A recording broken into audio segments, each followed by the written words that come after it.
Welcome back to what apparently is quickly becoming Hawkeye xterraworks. Just kidding, but the xterra is back in the garage. It is here for the last day. I finished up pretty much all the little things that I was doing to it. Dad's getting back from vacation tonight, so I have to take it back. So in this video, we're just gonna kind of jump around, take a look at all the little things that I have finished doing, and then the next video is going to be my thoughts, reactions, and kind of like my driving review of this, because I do have some things I want to say about it. We are going to do something that has never been done before. The cheapest 3rd gen Toyota 4Runner in the entire country.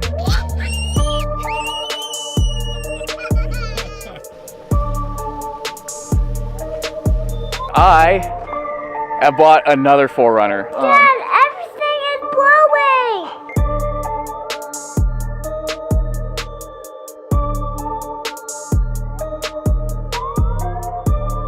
And that, my friends, is one of the greatest parts about being here. Alright, where did we leave off last time? I think we left off with these fog lights, these LED lights, because one of them was broken. I got on Amazon, filled out the form, and they got another set out to me. Actually, I got them less than 24 hours later, so that was cool. This set came with different mounting hardware. These are kind of a flush head Allen bolt, much nicer than those big, gaudy other ones. So that's what I used, and I think overall looks pretty good. Better than 2 big gaping holes in the front of the bumper. The switch, now I did get the switch mounted inside on the dash. It's super easy, but unfortunately I have not got them hooked up. I thought I had a relay harness, a pre-made relay harness for stuff like that, lights, etc. And I either can't find it or I don't have one, so we'll take care of that later. This is the steering wheel that was in there. It's just a foam rubber one, even though it kind of looks like it's perforated leather. It is not. And the old sun has taken its toll on it. So I was lucky enough to, we'll go back inside the xterra. I was lucky enough to find a pretty decent leather one at a scrapyard. It does have some wear across the front of it. I'm pretty sure there's a way to reapply the finish. I need to get on and do some research for that. This was already worn. Unfortunately, it's not really warm enough outside to do any painting. Otherwise, I would have scuffed these up and repainted them. This is just plastic with paint. So that would have looked a lot nicer, but this steering wheel is pretty cool. I was a little disappointed when I got the other one.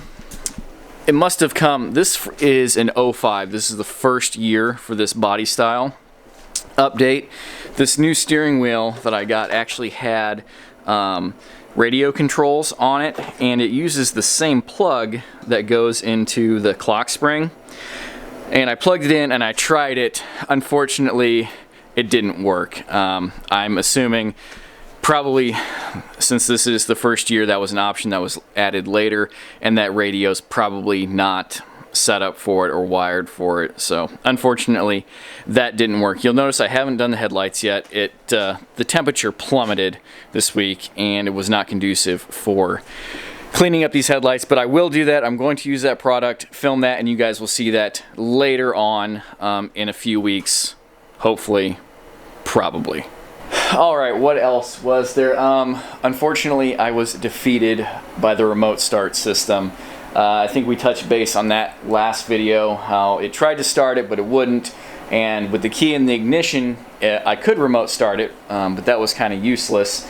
I called the manufacturer. We ran through all of that stuff. They came to the conclusion that the key or the system needed to be recalibrated. Unfortunately, as nice and as helpful as they attempted to be, they had no actual technical know-how to tell me how to do that myself, other than to refer me to a certified installer. Like, they didn't even have an owner's manual, or they didn't know what system it was based on the remote.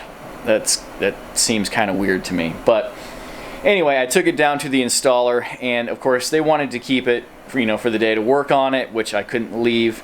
And like I said earlier, the system was mounted behind the cluster. Like literally I had to tear half the dash apart, pull the cluster out, and it was like in between the support bars in the dash. So I kind of unsorted all that rat's nest and pulled it down and brought it so that it can be easily accessed underneath the dash, so that hopefully if Dad wants to, he can take it over to them and they might be able to reprogram it.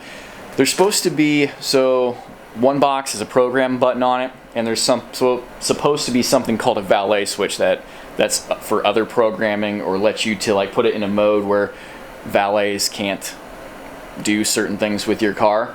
And all of these systems should have that. It should just be like a separate harness with a switch. This doesn't have that, so I don't know if that switch was never installed or taken out at some point. But without that, I don't think it can be programmed. But I have a feeling that for all those Viper systems, it's probably just like a universal 2-wire harness to plug into a box. Anyway, that's all really boring. The TPMS, I did figure that out, or it just recalibrated itself. I'm not sure. I read somewhere that if you drive around holding the odometer reset button, it will reset itself. And I was doing that, but between like looking where I was going and watching the dash, I somehow missed when it reset because I was trying not to hit anyone while I was driving. But it did reset, so I don't know if the pushing of the button and driving around actually did that, or if just driving it around with the tires properly inflated, it eventually reset itself. I don't know. But there's no dash lights on right now, so that is great. The seats. Oh, the seats. Let's go take a look at the seats. Oh yeah, we got some clean seats now. I know I said I was going to make a video of this, but like I mentioned earlier, the temperatures plummeted here to like the negatives this week. So what I ended up doing was I just unbolted the seats, took them into my house, into the basement, and scrubbed the heck out of them. And my basement has terrible lighting for videos, so I'm seeing it on the screen. I don't know if you guys can see it. There's like lines. Those are weird shadows get picked up by the camera. They're not, these seats aren't actually dirty. That's kind of weird, so don't pay any attention to that. The driver's seat is a huge improvement, but there's no lighting over there. This blue material is kind of a weird, like darker blue, and I'm sure it's got some fade in it, but they are totally clean. I busted out the pressure steamer. I had my drill, scrub brushes, fabric cleaner, the extractor pulling dirty water out of these, and they feel great now.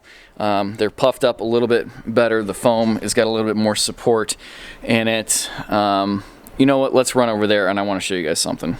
Oh, the light's not too bad after all. Yeah, see this seat had a big splotch in the middle of it, but now we're clean. You can see there's quite a bit of wear here.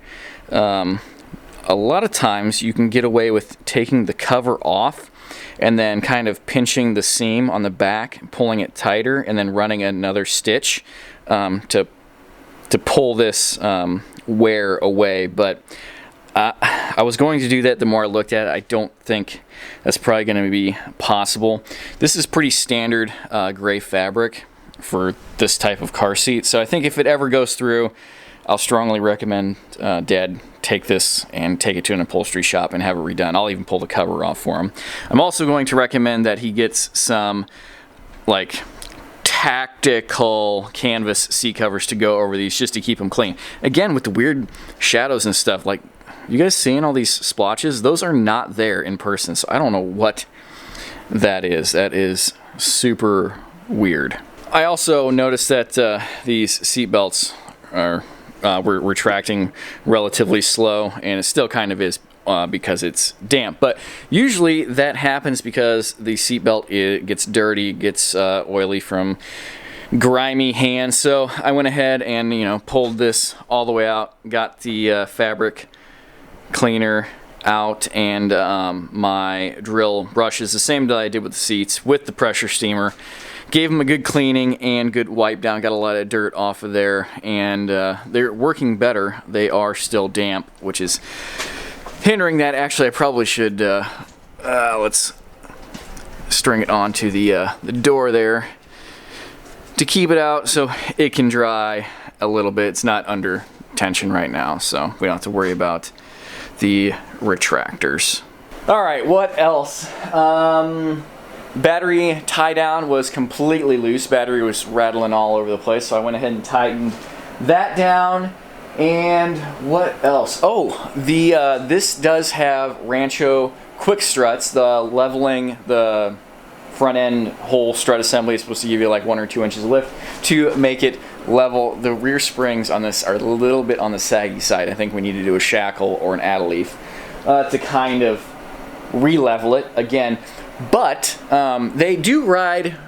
They ride well, and it rode like a firm SUV, but the front end I noticed was a little bit jarring over bigger bumps, more than I would have thought. So I crawled underneath and looked at those the dials on the shocks, because they are adjustable for firmness, and all 4 of them were set to the absolute most firm setting. So I dialed those all the way back, and I've driven it around a little bit since then. I noticed a difference.